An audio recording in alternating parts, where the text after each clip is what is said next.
almost feel like Gordon Bombay would have taken his career to even further heights. Everything's flashy, everything's cocaine, everything's Fun. Open wide for some soccer! I don't care what your personal thoughts are at home. I care that you hate the Call Cowboys. this college rule! Welcome back, everybody, to the Sports Experience Podcast. Dom and Chris here, as always. Before we begin, though, make sure you like, follow, share, subscribe, and click the notification bell for future episodes. And also, please comment. Seriously, that helps us drive up in the algorithm there for YouTube. And without further ado, Chris, we are set for another episode. That's right. Today we're talking about American hero. An American hero. Brian Dennehy. Wait, Brian Dennehy? Oh, wait a second. We're talking about Brian Boitano. We're talking about Brian Boitano. This is actually an episode, as we always used to say.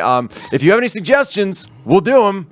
My girlfriend, not into sports, huge South Park fan. So Yep, worked out for us. Worked out for us. So Brian Boitano, born October 22nd, 1963 in Mountain View, California. That's right. From northern Italian descent, both parents from that. Mm-hmm. From, that's pretty much what his entire bloodline was, Yes. with that O at the end of the name. Donna and Lou. People with vowels, we could tell. I've seen it.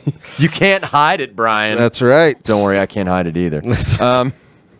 Started skating as a child. Was into roller skating, though, to begin with. Well, it makes sense. I saw that for California, where you're like, yeah, you would have to go to an ice rink. You're not going into your back lake like Mighty Duck style. No. You know what I mean? Like, You're not rollerblading through a mall, like the Mall of America. That's how everybody wished they had learned to skate. I don't know if you saw that. I just looked at my mom. I just went, we're buying rollerblades. Oh, and she was like, you think that's going to happen? I was like, yeah. Of course it is. I'm going to wear catcher's equipment. I'm going to go to the Mall of America and do my thing. Steal a hat.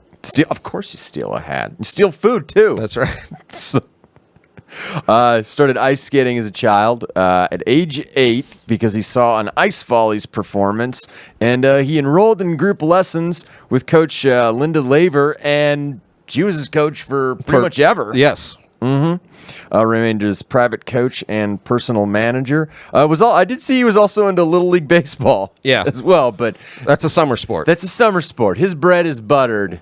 In the winter. That's right. The dog days of summer, we're not bringing in the Bucks. And, he takes to the sport, almost instantly, and it works out for him due to the rollerblading background. Yes, because you're right, where I imagine... skating, I should say. Because she was like a coach of these young kind of like up-and-coming kids, I guess, in figure skating. Yeah. But she literally saw Brian was just like, oh, you have like actual potential at this, where you're like really comfortable on your skates from that early age. And we see him do really well really early in his quote-unquote amateur career. It said he was into jumping, and that was due to the roller skating, like when he does tricks and whatnot. And I thought that was pretty cool. Yep. He kind of transitioned with that. And like you said, he's part of this new figure skating era here in America. The new crop, almost like the Brat Pack in the 80s. Oh, man. I don't know which one he would have been. Probably Emilio due to the ice thing. This isn't your grandfather's skating, No, all right? it's not. That's what you need to understand about Brian Boitano. So, in 1978, he wins the U.S. National Junior Championships, the gold medal there. He beat a gentleman named Brian Orser from Canada. Who might be brought up later. I don't think we'll never talk about him again. Another thing, and I know we bring this up all the time, but I love when you have these like guys, and we'll do it with episodes with guys who play football. They're like, oh, he played football with this guy in high school. Yep. This was literally... He beat his rival out in the World Championships when they were both, I think they were like Children. 16, 15 maybe, for a bronze. And then you're like, oh, that's going to come back later. Oh, they'll meet again. Oh, they will meet again. 1982, he became the first American to land a triple axel. He probably would have kicked the crap out of the figure skating kid in D2. Well, I want to point that out. This is when, like we were kind of joking about earlier, but he was so much more athletic than the last generation, where you kind of see this, where a lot of these guys that were coming up, both of these Bryans technically, were doing these triple axles that guys before them weren't doing. Yeah. So like he was really putting these like like you were saying, like way more jumping. It sounds so simplistic, but it really is so that. technically impossible. Like, I feel like if I tried it, I'd end up like Segura. Oh to my dunk God. A basketball. Yes. Only probably somehow Clint Malarchuk my way across the ice. Bent both two different ways. Yeah. For me, if I'm out on the ice, it's like Cool Runnings where I'm holding on to the back of you. It's just, no, look at me, guys. Like, that's all right. I'm never going to try. Let the Rasta man show you how it's done. That's right. Sugar-coated track stars. You know we love that movie. Oh, John Caney going, because I always learned to do that. I'm like, you grip with your toes. And then he does it like you're supposed to do that. This one time, sorry, I'm going to cut that off. This one time, me and Dom did a comedy show after an ice skating, or I'm sorry, after a hockey game at the TCC here in Tucson, and literally right before we go on, Dom looks at me and goes, "Remember to grip with your toes." And I was like, "Oh my God, you're right." And neither me and him fell. So snow, as in penguins, as in ice. Sanka, what you smoking? Oh man, I'm breathing. It was so. When he just turned to me and said that, because I was like, "Oh man, this is gonna be slippery." Dom just goes, "Grip with your toes." Like he was in my head. It was beautiful. So, the 83 Worlds, he's the first skater ever now to land all 6 of his triple jumps in a competition. He ended up landing 8 in the free. Mm-hmm. So you could just see that he's athletically above these other guys. But in figure skating, there is that other, because he's on the technical side, there's this artistic side that kind of, he's almost like being pigeonholed as like the jumping robot is what I heard. That's exactly what he had said. It was like people were calling him the robot. It made me think of, there's artistry to it. It made me think of Tony Hawk when we did those with Christian Hosoi, and they're like, it just looks like he's just doing like, it looks like a robot's doing just the trick after the trick after the trick, and you're like, yeah, that's really hard. Yeah, like that's not easy. No. I wish though, I actually wrote this down on my notes. He should have jumped out of planes on skates, like in the extreme. Oh games. my gosh. We just weren't extreme enough in 83. No, we weren't. That's the problem. We weren't. Hi, I'm Brian Boitano, and welcome to Jackass. Triple Lutz? Triple Lutz while someone's firing a potato gun at me. It's beautiful. Apparently 8 is the max you can do, though. 8 is the max, I had read the Zayal rule. But that was kind of, the one thing that people would always kind of poke at him about is the whole, you're too much of a robot. Yes. And there's even the... It's kind of ridiculous you have judges judging on the subjectivity of the artistry, but still, that's amazing for you to be able to just like robotically land this impossible for anybody else type thing. Well, and I feel like this, when there's like somebody coming up that you can tell is like they're going to be like really high level. There are people that are like, well, he doesn't do this one thing better than this other person. You're like, yeah, we get that. They have different styles. Will you be my Katie Couric?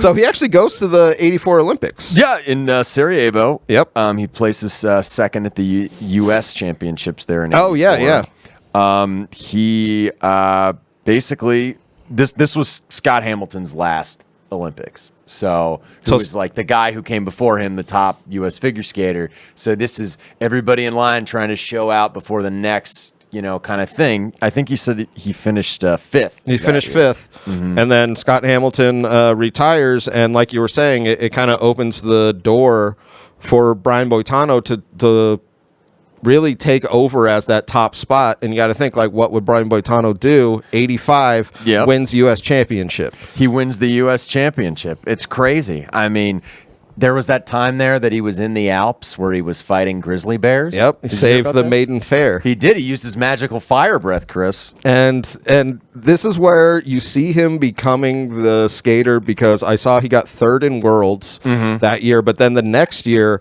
he had an injury right before the 86 U.S. champs and proceeded to go on and win. Which is crazy. Like, just... You kind of need your feet for this one. It's like, oh, man, I cut my hand. It's like, okay, but you just put a glove on it. Well, it's working like a cut glove, Charlie. He beat Brian Orser there, though. at the 86 Worlds Again, as well. oh yeah, I did want to bring this up because they really are at this point when you look at it like a magic bird, where they're just like, oh, if you're winning, you're beating the other guy. Oh, totally. At that point, though, he realizes he needs to kind of jazz up his routine. And you know what he did? Adding stuff, huh? He had a plan and he followed through. Yes, he did. That's what Brian Boitano would do. For Wendy, I'll be an activist too. That's right, Chris. 3 new elements to his program: the Tano triple Lutz and a quadruple toe loop, which he wore a blindfold for. That's right. And we talked about this before the podcast. We thought that was like a joke on South Park, but like literally in I think it was the 87 U.S. The Worlds, yeah. The Worlds, yes. That he literally wore a blindfold and did a quad. Yeah, that's amazing. I don't know what else to tell you about how amazing Brian Boitano is. Yeah, I mean, there's plenty more that we'll get into, but he hired this Sandra Bezic, I believe is the last name, for a choreographer. So this is what we were saying. His routines weren't as planned as the other skater, or not planned, but not as like artistically balanced, if you will. It was just like, I'm going to do all these wacky and awesome jumps to just dominate all of you. And I might talk like a robot. We don't know. We don't know. But did you see what one of the things was that she implemented was he was going to take, because like there's like ice shavings all around the thing.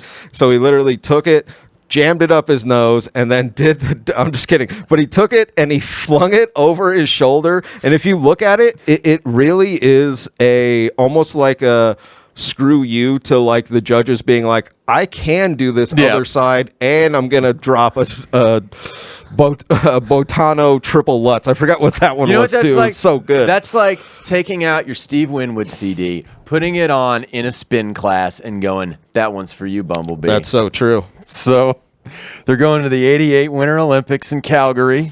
Jamaican bobsled team was there as well. There were 2 programs that he was doing, ballet for the first one, and then another one for the film score Napoleon. So, and there was... Because that was the iced over the shoulder, the first one, I think. This is 88. We're still fighting the Russians. Of course we are. We're still fighting whatever. So he had a very patriotic routine.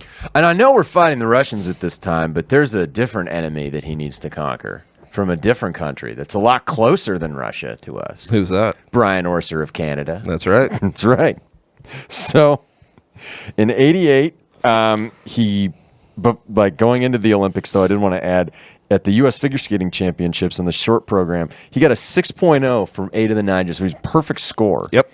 And so that's what this new routine, everybody leading into the Olympics, like he debuted it, I think they said 3 months before the Olympics. So he was working on it for a while, but he debuted it. And like, I think the first time he debuted it, he actually lost to Brian Orser in the Canada. But they were saying like, yeah, he didn't do the stuff he could do in the free skate. And when he did his original routine or whatever, like they had got like a standing ovation where you're like, oh, this is like the routine that's gonna like be the Olympic routine. This could be one that wins you a gold medal. That's right.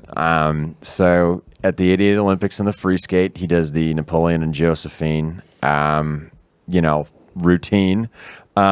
He was actually tied with Orser going into the free skating portion, but he was also, though, doing a military-themed thing as well, Orser. Yes, they both were, which I didn't even know Canada had a military. We'll talk to our friend about that one. I don't know. I mean, do they?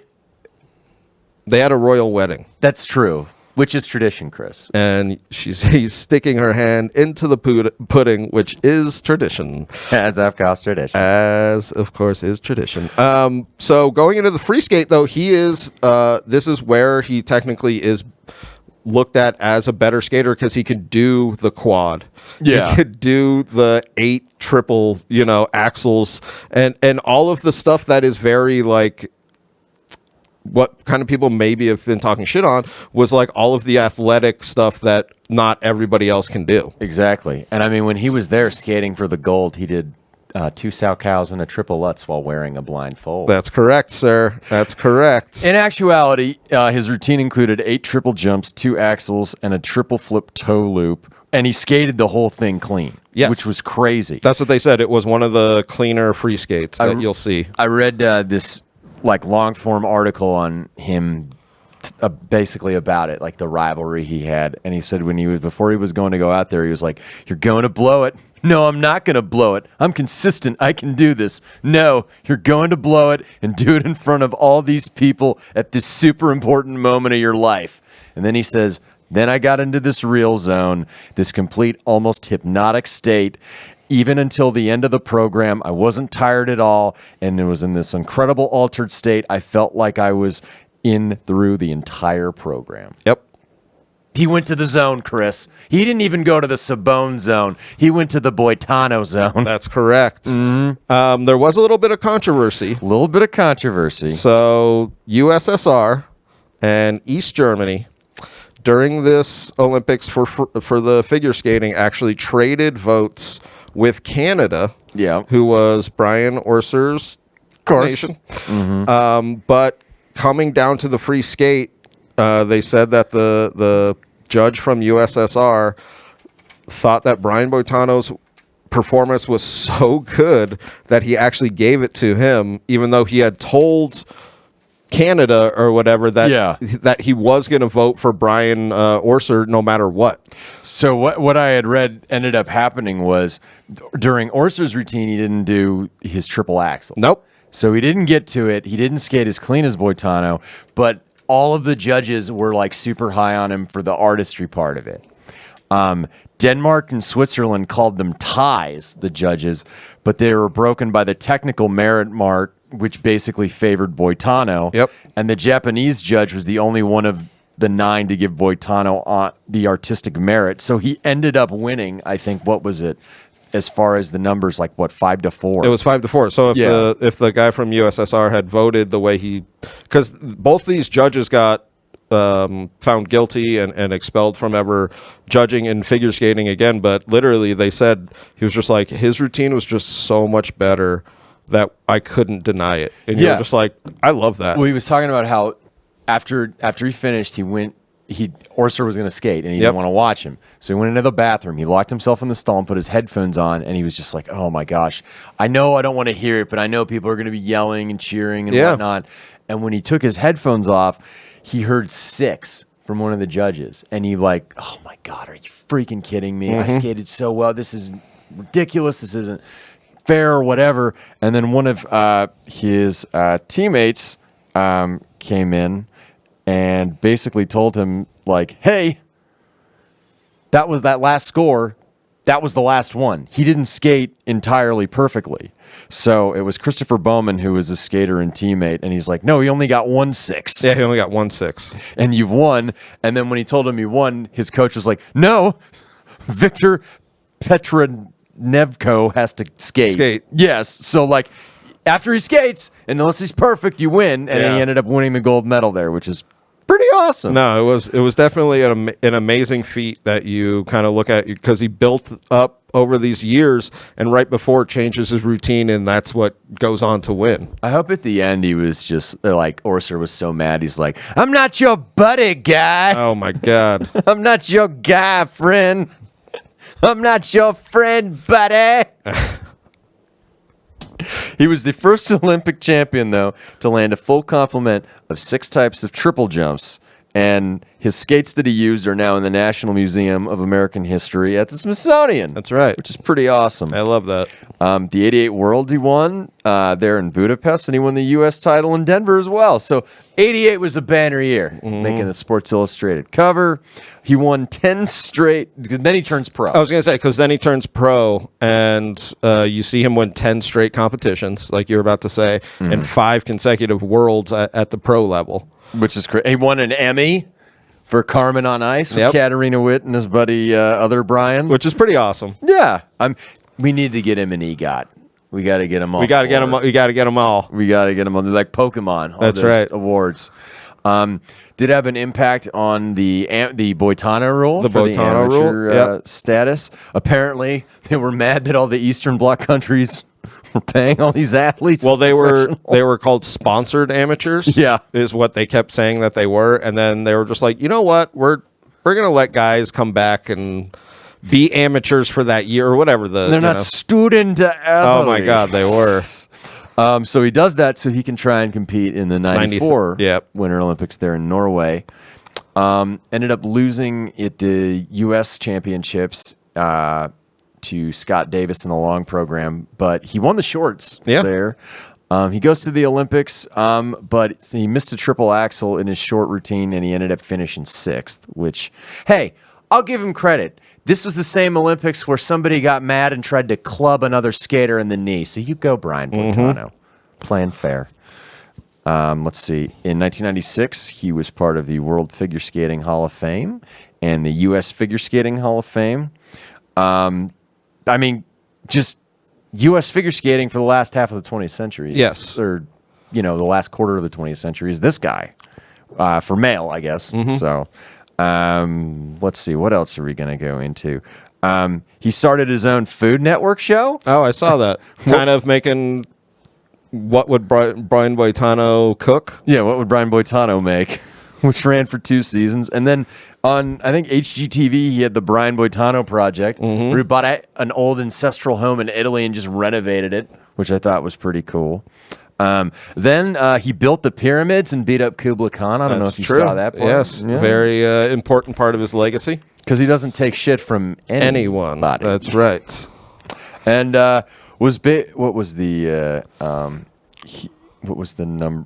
name of it? Oh, I guess he was named to the delegation for the U.S. in December 2013 for the 2014 Winter Games in Russia. There, I don't know if you saw anything about that.